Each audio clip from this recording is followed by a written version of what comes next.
Hello, कैसे हैं आप लोग। मैं उपेंद्र सिंह और आज हम लोग बात करने जा रहे हैं चेक्स एंड बैलेंस की, यानी नियंत्रण और संतुलन की, जो कि एक प्रकार से आप कह सकते हैं कि सेपरेशन ऑफ पावर यानी शक्तियों के पृथक्करण का ही एक हिस्सा है और उसको यह पूर्ण करता है। तो आज हम इसमें देखेंगे कि एक्चुअली जब हम नियंत्रण और संतुलन की बात करते हैं तो इसका अर्थ क्या है, मीनिंग क्या है, इससे मतलब क्या है। दूसरा हम ये देखेंगे कि जब सेपरेशन ऑफ पावर की थियरी आई है और उसके द्वारा मॉन्टेस्क्यू ने ये कहा कि नहीं, तीनों शक्तियों को अलग होने चाहिए और उसी को एडॉप्ट किया अमेरिकन कॉन्स्टिट्यूशन में, तो फिर नियंत्रण और संतुलन की ज़रूरत क्यों पड़ी, उसका कारण क्या है। और तीसरी चीज़ हम देखेंगे कि इस व्यवस्था को व्यवहारिक रूप देने के लिए अमेरिका के संविधान में कौन कौन सी व्यवस्थाएं की गई है। तो आइए देखते हैं सबसे पहले कि इसका अर्थ क्या है। वैसे अर्थ से पहले मैं एक चीज़ और बता दूं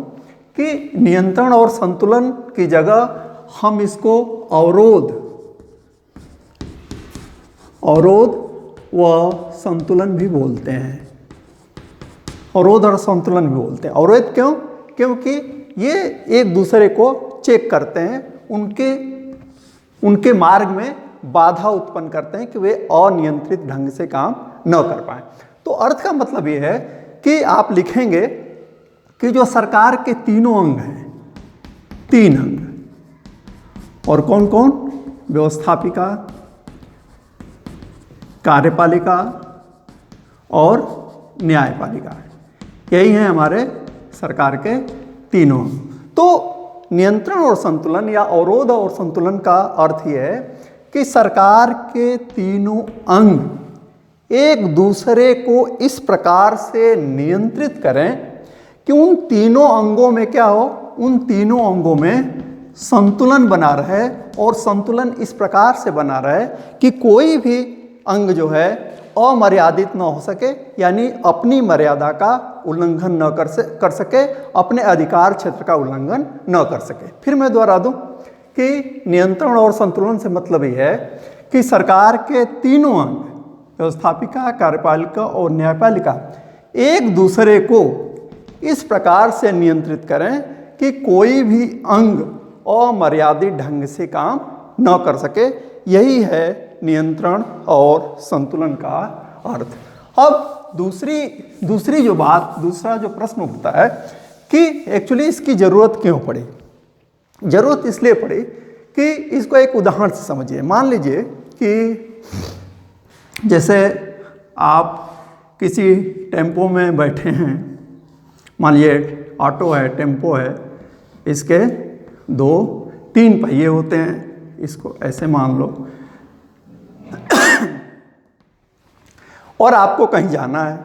अब ये वाला पहिया का है, ये क्या है, ऑटो है या टेम्पो है जिससे आप यात्रा करते हैं। अब आगे वाला पहिया कहे कि मैं आगे जाऊंगा ही नहीं, ये कहे कि नहीं मैं तो उल्टा घूमूंगा, और ये कहे कि मैं घूमूंगा नहीं। तो आप बताइए, क्या यह यात्रा पूरी हो सकती है? क्या टेम्पो या ऑटो सही तरीके से काम कर सकता है? क्या आप अपने गंतव्य पे जा सकते हैं? नहीं जा सकते।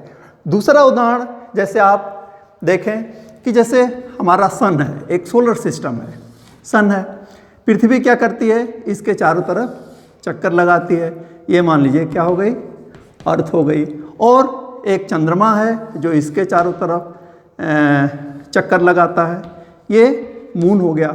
और दूसरे ग्रह भी हैं, लेकिन हम 3 शक्तियों की बात करें तो इससे समझ रहे हैं। अब मान लीजिए ये सूर्य भी क्या करता है, गैलेक्सी का चक्कर लगाता है, तो उसको छोड़ देते हैं। अब पृथ्वी कहे कि नहीं मैं तो कुछ दिन चक्कर नहीं लगाऊंगी, या चंद्रमा ये कहे कि नहीं मैं जिस तरीके से घूम रहा हूँ उसके उल्टा घूमूंगा, या दोनों कहे कि हम घूमना बंद कर देंगे, तो फिर क्या होगा? यह जो सोलर सिस्टम है यह सही तरीके से काम नहीं कर पाएगा। इसी प्रकार हम कहते हैं कि ये जो सरकार है, सरकार भी एक बॉडी की तरह काम करती है। यहाँ एक तीसरा उदाहरण मैं देता हूँ। जैसे कोई व्यक्ति है, आप ही हैं, ये आप हैं, मान लो कि आप हैं, और सुबह आपने सोचा कि आपको कॉलेज जाना है। अब आपके दिमाग ने क्या कहा कि बिस्तर से उठें, और पैर क्या कह रहा है कि हम बिस्तर से उठेंगे नहीं। तो आप आ पाएंगे कॉलेज? नहीं आ पाएंगे।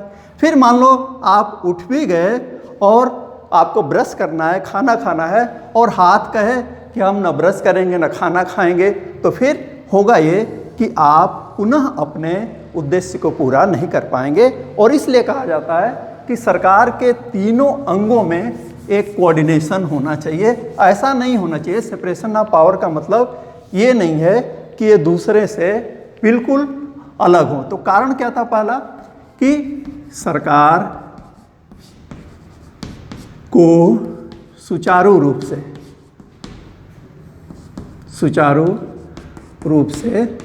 संचालित करने के लिए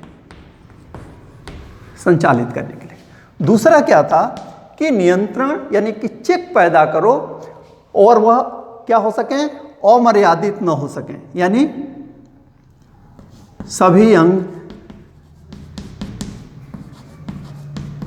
मर्यादा या अपनी सीमा में रहें। और इन दोनों का अर्थ क्या है, उद्देश्य क्या है, वह यह कि लोगों की स्वतंत्रता क्या रहे, सुरक्षित रहे। और इन तीन कारणों से हम सेपरेशन ऑफ पावर के साथ अमेरिकन संविधान में देखते हैं कि नियंत्रण और संतुलन की व्यवस्था भी की गई है। और इसको यदि हम ग्राफिक के रूप में समझें तो ऐसे कह सकते हैं कि जैसे नियंत्रण और संतुलन और सेपरेशन ऑफ पावर को समझ लीजिए कि सेपरेशन ऑफ पावर में एक ये कहा गया कि ये जो तीनों शक्तियां हैं लेजिस्लेटिव एग्जीक्यूटिव और जुडिशियरी, ये तीनों क्या रहे, अलग अलग रहें, अपने कार्य क्षेत्र में सीमित रहें, स्वतंत्र रहें और एक दूसरे के कार्य क्षेत्र में हस्तक्षेप न करें। यानी यहाँ इनमें किसी प्रकार के संबंध की चर्चा नहीं थी। जो नियंत्रण और संतुलन है वो वह कहता है कि नहीं, ये तीनों अलग अलग तो रहेंगी, ये अलग अलग तो रहेंगी, लेकिन इतनी अलग नहीं रहेंगी कि इनमें किसी प्रकार का कोई संबंध ही न हो। तो नियंत्रण और संतुलन क्या करता है कि जुडिशियरी को लेजिस्लेटिव से जोड़ता है, लेजिस्लेटिव को एग्जीक्यूटिव से जोड़ता है, एग्जीक्यूटिव को जुडिशियरी से जोड़ता है और जुडिशियरी को एग्जीक्यूटिव से भी जोड़ता है, एग्जीक्यूटिव को लेजिस्लेटिव से और इसको भी लेजिस्लेटिव को जुडिशियरी से जोड़ता है, ताकि एक प्रकार का जो हमने कहा था कि संतुलन जरूरी है। हमारी बॉडी में भी, हमारे अंगों में एक कोऑर्डिनेशन होना चाहिए, ऑटो या टेम्पो में कोऑर्डिनेशन होना चाहिए या सोलर सिस्टम में भी कोऑर्डिनेशन होना चाहिए, वैसे इसमें भी कोऑर्डिनेशन होना चाहिए। तो अब हम ये देखेंगे कि इसकी व्यवस्था कैसे की गई है। तो सबसे पहले हम देखते हैं वहाँ की व्यवस्थापिका में चेक या बैलेंस कैसे है। व्यवस्थापिका और वहाँ की व्यवस्थापिका क्या है, कांग्रेस है। अब इस कांग्रेस पे क्या होगा, दो प्रकार का नियंत्रण होगा। एक तो होगा राष्ट्रपति की तरफ से, कार्यपालिका क्या है, राष्ट्रपति है, और दूसरा क्या होगा, दूसरी होगा न्यायपालिका की तरफ से। देखते हैं ये व्यवस्था कैसे है। तो कांग्रेस का मुख्य काम यानी व्यवस्थापिका का मुख्य काम क्या है, आप जानते हैं, कानून निर्माण।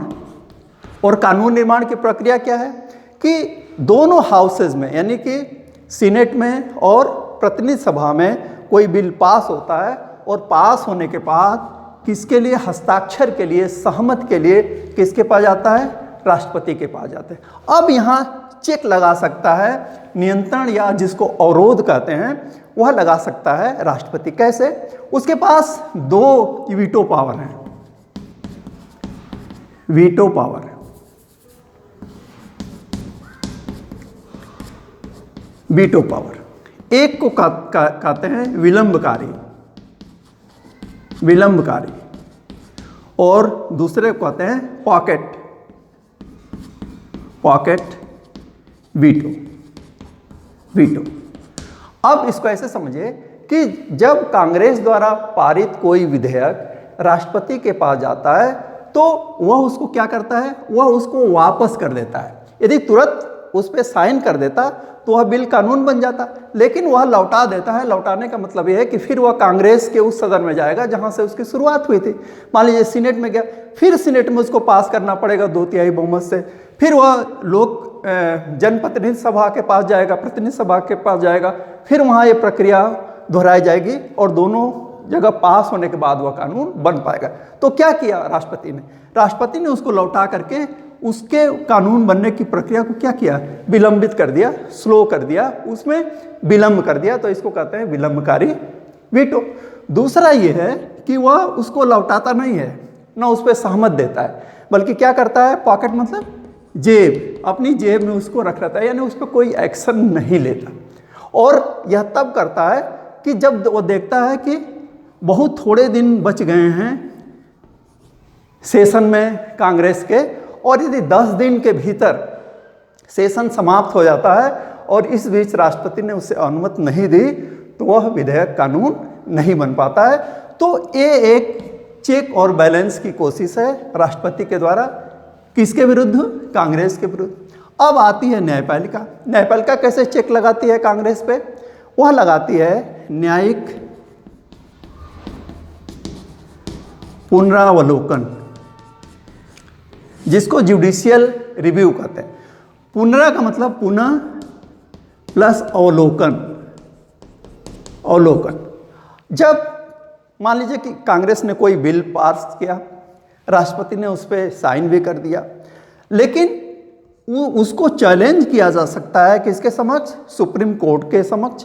और यदि सुप्रीम कोर्ट देखता है कि नहीं, वह संविधान की व्यवस्थाओं के अनुकूल नहीं है या वह कानून नहीं होना चाहिए, वहाँ ड्यू प्रोसेस ऑफ लॉ है, तो वह औचित्य भी देखती है और प्रोसेस भी देखती है, और उसको लगता है सुप्रीम कोर्ट को कि नहीं, यह कानून सही नहीं है, तो क्या करेगी? उसको अवैध घोषित कर देगी। तो इस प्रकार व्यवस्थापिका पर क्या है? राष्ट्रपति और न्यायपालिका का कंट्रोल है। दूसरा हम देखते हैं कि राष्ट्रपति पर, यानी कि कार्यपालिका, कार्यपालिका, और कार्यपालिका कौन है? राष्ट्रपति। और इस समय कौन है? डोनाल्ड ट्रंप साहब हैं, जो पूरी दुनिया में तहलका मचाए हुए हैं। उन्होंने अभी आपने देखा कि वेनेजुएला में क्या किया, वहाँ के राष्ट्रपति को गिरफ्तार करवा लिया। तो राष्ट्रपति को कंट्रोल करना जरूरी है, और यह कंट्रोल भी दो तरफ से होगा। एक तो कांग्रेस, ध्यान रखिएगा, यह पार्टी नहीं है बल्कि वहाँ की पार्लियामेंट है या व्यवस्थापिका है, जिसका नाम कांग्रेस है। तो कांग्रेस राष्ट्रपति को कैसे कंट्रोल करती है? पहली चीज़ तो ये कि सरकार चलाने के लिए बजट की जरूरत होती है, और बजट पे पूरा नियंत्रण कांग्रेस का है। अभी आपने देखा कि वहाँ शटडाउन चल रहा है, यानी कि कांग्रेस ने क्या किया, स्पेशली सीनेट ने, कि उसने सरकार को पैसा सैंक्शन नहीं किया, और इसलिए अनेक कर्मचारियों का पेमेंट पिछले कई महीनों से नहीं हो रहा। तो एक तो यह है कि वो बजट को कंट्रोल करती है। दूसरा यह है कि जो नियुक्तियां करता है प्रेसिडेंट, चाहे वह अपने कैबिनेट की हो, जिन्हें सेक्रेटरी कहा जाता है, या आर्मी में जो नियुक्तियां करता है, या जुडिशियरी में जो नियुक्तियां करता है, या जो राजदूत नियुक्त किए जाते हैं, उसको सहमति मिलनी होती है किससे? सीनेट से, और सीनेट इसको रोक सकती है। तीसरा है युद्ध व संधि। ध्यान रखिए, जैसे हम भारत के बारे में बोलते हैं कि जो प्रेसिडेंट है इंडिया का, वह सेना का प्रमुख होता है, सबसे बड़ा कमांडर होता है, वैसे अमेरिका में भी जो प्रेसिडेंट है वह सुप्रीम कमांडर है वहाँ की आर्म फोर्सेस का, वहाँ की फोर्सेस का। तो वह फोर्स को मूव कर सकता है, कहीं लगाना हो तो लगा सकता है, लेकिन युद्ध की जो घोषणा होती है, संधि की जो पुष्टि होती है, वह किसके द्वारा होती है? यहाँ कांग्रेस करती है, और संधि को कौन करता है? सीनेट करती है, और वह भी 2/3 बहुमत से। और यदि यह सैंक्शन न मिले, यदि यह सहमति न मिले, तो फिर राष्ट्रपति के सामने समस्या हो सकती है। एक बहुत रिसेंट उदाहरण है कि वेनेजुएला में आप जानते हैं कि जो मादुरे, निकोलस मादुरे वहाँ के प्रेसिडेंट थे, वहाँ डोनाल्ड साहब ने सेना भेज करके और उनको और उनकी पत्नी को क्या किया, गिरफ्तार करके वे अमेरिका ले आए। लेकिन अभी सीनेट में जो वोटिंग हुई उसमें 52 और 47 के बहुमत से, यानी कि विरोध में 52 और ट्रंप साहब के पक्ष में 47 वोट पड़े और उन्होंने इसके द्वारा वेनेजुएला में अगली सैनिक कार्रवाई करने पे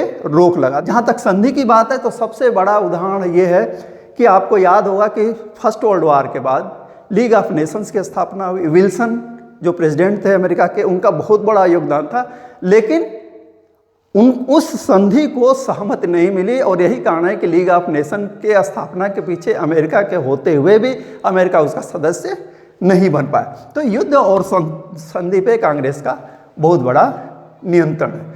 दूसरा क्या है कि न्यायपालिका, जो कि क्या है, सुप्रीम कोर्ट है। अब सुप्रीम कोर्ट कैसे करती है, तो आप ध्यान रखिए कि सुप्रीम कोर्ट न केवल कांग्रेस के द्वारा बनाए गए कानूनों की जांच कर सकती है, रिव्यू कर सकती है और उसको यदि वो पाती है कि सही नहीं तो अवैध घोषित करती है। वैसे ही जो कार्यपालिका का प्रमुख है प्रेसिडेंट अमेरिका में, जो इस समय डोनाल्ड ट्रंप हैं, वे आदेश निकालते रहते हैं। जैसे अपने क्या है कि अध्यादेश निकलते रहते हैं, तो वो भी एडमिनिस्ट्रेटिव आदेश निकालते रहते हैं और सुप्रीम कोर्ट उसको भी रिव्यू करती है और यदि देखती है कि यह क्या है, अनुचित है, तो वह उसको क्या कर देगी, उस पे उसको अवैध घोषित कर देगी। जैसा कि टैरिफ वाले पे आप देख रहे हैं, वह एडमिनिस्ट्रेटिव क्या था, आदेश थे और उस पे कोर्ट में सुनवाई चल रही है। तो इस तरीके से कार्यपालिका पर नियंत्रण है।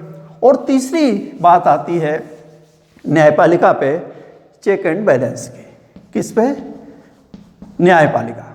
तो चूंकि न्यायपालिका एक टेक्निकल चीज़ है, तो इस पे उस तरीके का चेक नहीं लगाया गया है जैसा कि कांग्रेस और प्रेसिडेंट पे, फिर भी यहाँ पे है।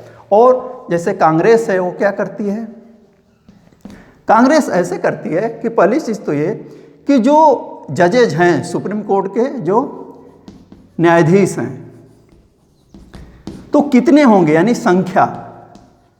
संख्या कितनी होगी, कौन कंट्रोल करता है, कांग्रेस। उनका वेतन कौन कंट्रोल करता है, कांग्रेस। और यदि वे अपना आचरण सही नहीं रख रहे हैं, सही तरीके से काम नहीं कर रहे हैं, तो उन पे महाभियोग लगाया जा सकता है। और यह कार्य भी किसके पास है, कांग्रेस के पास है। जहाँ तक राष्ट्रपति की बात है, तो राष्ट्रपति बहुत चेक नहीं कर पाता है। वह क्या करता है, नियुक्ति जो होती है वह करता है। जजेज कौन नियुक्त करता है, मनोनीत करता है, राष्ट्रपति।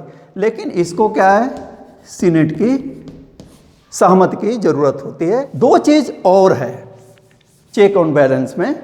और चौथी चीज़ ये है कि जो कांग्रेस है, यानी कि वहाँ की जो व्यवस्थापिका है, और जिसमें एक सदन है प्रतिनिधि सदन और दूसरा क्या है, सीनेट, इन दोनों को भी आपस में इस तरीके से रखा गया है कि चेक और बैलेंस, यानी नियंत्रण और संतुलन, अवरोध और संतुलन बना रहे।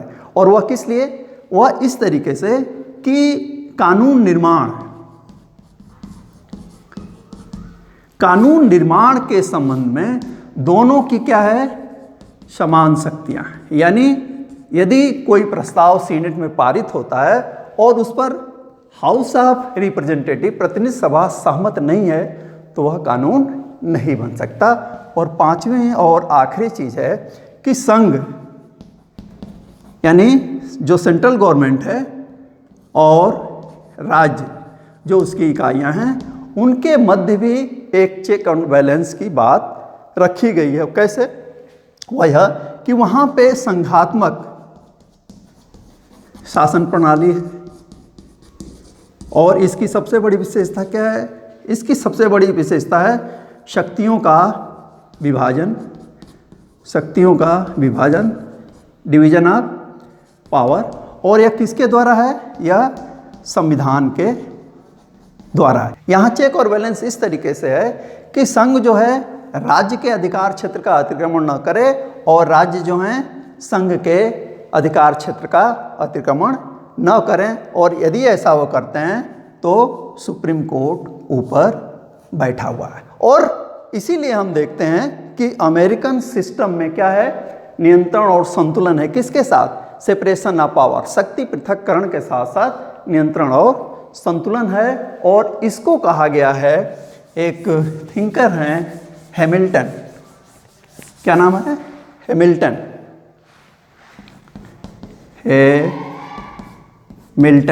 हैमिल्टन ने इसको कहा है कि शक्ति की प्रतिद्वंदी शक्ति, power as the rival power.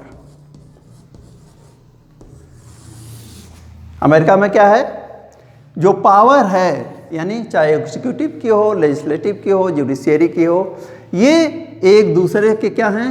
Rival हैं। राइवल हैं यानी एक दूसरे को चेक करते हैं, और इस तरीके से पूरे सिस्टम में बैलेंस यानी संतुलन बना रहता है। तो ये था नियंत्रण और संतुलन का सिद्धांत। उम्मीद है आपको समझ में आया होगा।